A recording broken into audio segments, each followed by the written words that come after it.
Hi babies, it's Chloe from the ReiQueer.com and welcome back to the ReiQueer Pod. This is episode 12 and this episode is going to be super duper vulnerable for me.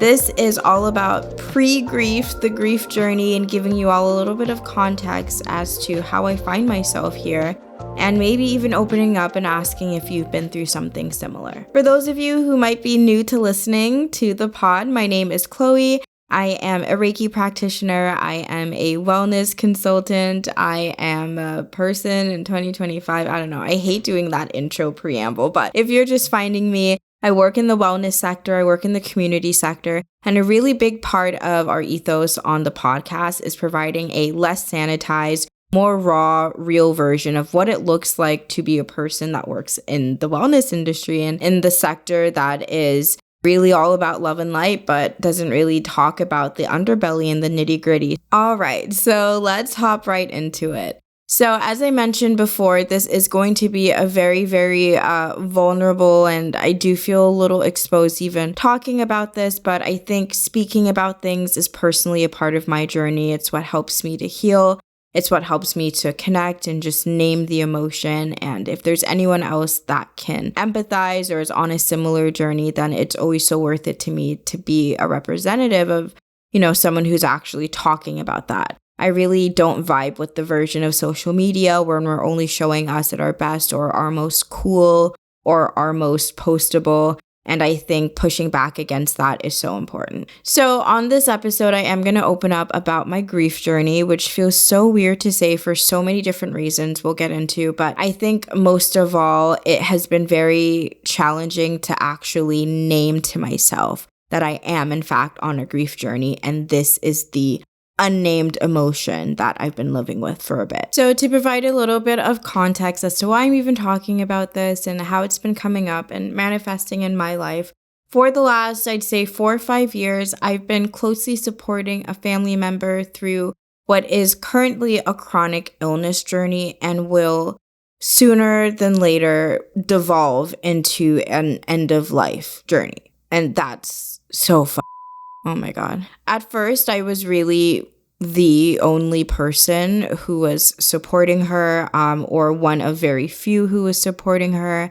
And I'm talking like flying her to Canada, border runs, getting her doctor, getting her diagnosis in the first place, keeping track of all her medications, getting her connected to her specialist, handling her referrals, taking her to her appointments. Like, it was just her and I for a very long time. And then slowly other family members started showing up. So that was a huge part of my life. And as you can imagine, I've had to take a major step back ever since moving to Montreal. And that has been so challenging, especially because, as I said in the beginning, and for a long time, it was just her and I. So being less hands-on, even though I am still quite involved, being less involved as I was before is so difficult and comes with its own set of challenges. And it's so complicated to try to explain, but in order to not get swallowed by the family dynamic as a whole, I just have to have very clear lines of separation. And for me, that looked like committing to this move, even if it meant being farther away. And I know that sounds bad, but it is what it is. I'm telling you all of this not to air out my family's dirty laundry any more than I already have, but honestly, again, just to set the context and to let you know why grief has been coming up for me in these different ways. And to be honest, as I move into talking about this next piece about pre-grief, like, it feels so strange and sometimes inappropriate to even claim grief, because I feel like I'm not entitled to it in the same way because there is no loss yet. There hasn't been a death. However, due to the degenerative nature of the condition, we know that that's an inevitability. So, I'm doing things that don't make sense, but just doing things to try to preserve her in my mind and spirit as much as possible. Whenever I'm around her, I'm staring at her, trying to memorize her features. I'm recording her voice. I'm writing down the things that she tells me about her family. I'm finding every way I can to keep her Damn, this is so sad. This is so sad. If I'm being so real though, I see this whole journey as a marathon, not a sprint. And for me, for my stamina, in order to be able to stay the entire race, I need to be able to check out. Like I need to be able to take a step outside of it and then come back in. You know what I mean? I feel like that is the only way I'm going to be able to actually stay here the whole time without feeling the need to just shut off and shut down and just run away entirely. That's not an option. She needs me too much. I can't do that to her. And so taking a step back, like not being available, sometimes missing a call and having to call back, and things that sometimes make it even harder for me in the long run. But in the moment, I'm like, I can't. I need to take a second.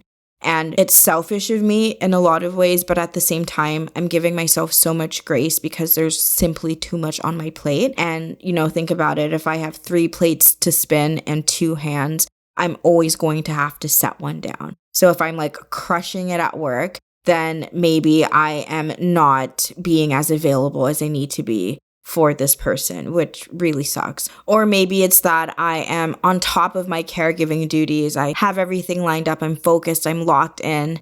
But I'm so depleted by that plus work that on the weekends, I'm just smoking weed and watching TV all day and not going outside. So I'm always going to be out of balance. I'm always going to be out of whack in some way. And I have accepted that, but it's hard. It's just so hard. It's all hard, and it's all going to continue to be hard. But that balance I struggle with even outside of this. So you can imagine with this layer, it's very challenging. So when I say pre-grief, I think I'm talking about that feeling that I think is itself a piece of grief or an arm of grief, but it's the type of grief where it's coming. You know what I mean? Like you're not at the worst of the worst yet, but it's coming. It's staring at you in the face.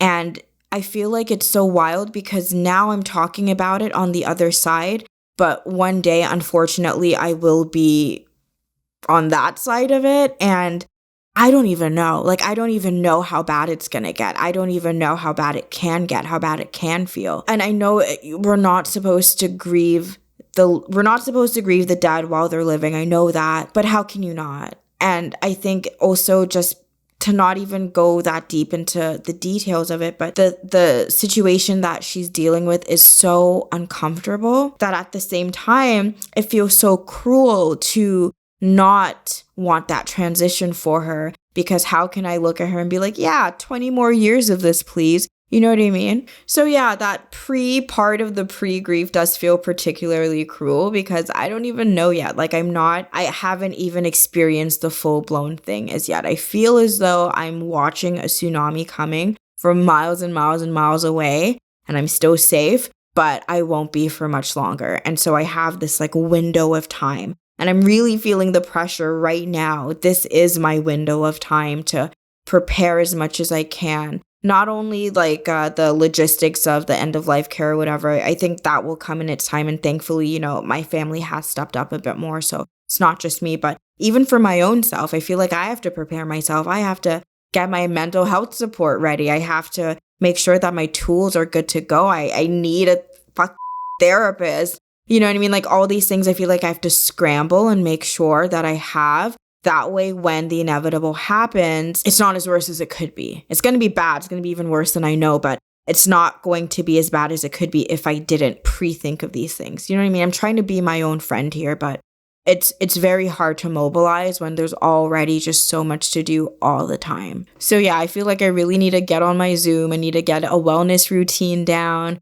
I need to have key players, key figures, key tools that I can rely on in this time that isn't just my boyfriend or, my close friends. So yeah, I feel like this is a shorter episode. Honestly, I think, have y'all noticed the most intimate, vulnerable episodes are like 10 minutes and then I'm like yapping for an hour about other I will say, though, it does feel so good to just name it. The situation itself, there are very little things to feel good about. And, even good is a stretch. But I do feel proud of myself for being able to have these conversations ahead of time. And I hope for anyone listening, if you've no matter which side of grief you find yourself on, if you're in the quote unquote pre-grief part of things, or if you're full-blown, back-blown in it, then sending so much love and care to you. And I'm so sorry. And I feel like I have so little value to add to the conversation. Again, I don't want to overstep because I'm not there yet, but just keep me in your thoughts. Know that your girl is, I'm handling a lot. At the end of the day, because I have so much going on for me, I let myself have moments. You know what I mean? Like, I give myself grace. I give myself the break that life doesn't always give me. Because at the end of the day, I'm just a girl. And even, for this episode, like, there is no positive spin. There is no bow to wrap this up with. It just sucks. It's sticky and it's multi-layered, and there's like weird bits of sweetness mixed into it, which somehow makes it worse and maybe just a slight better, but it's so challenging. And that mixed with, all the things that are happening and all the feelings coming up now that my 20s are coming to an end, it's creating quite the soup. Let's just say that. Anyways, let me know if you can relate. I hope you can't, honestly, but sending love if you can.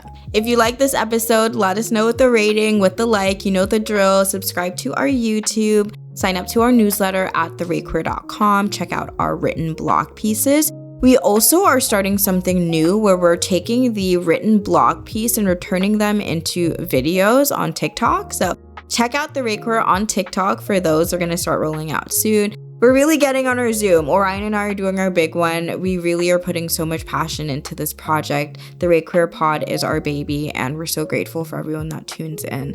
Well, that's it for me today. I hope you all have a lovely rest of your week, and I'll see you next time. And once again, it's Chloe from ReiQueer.com. Love you. Bye.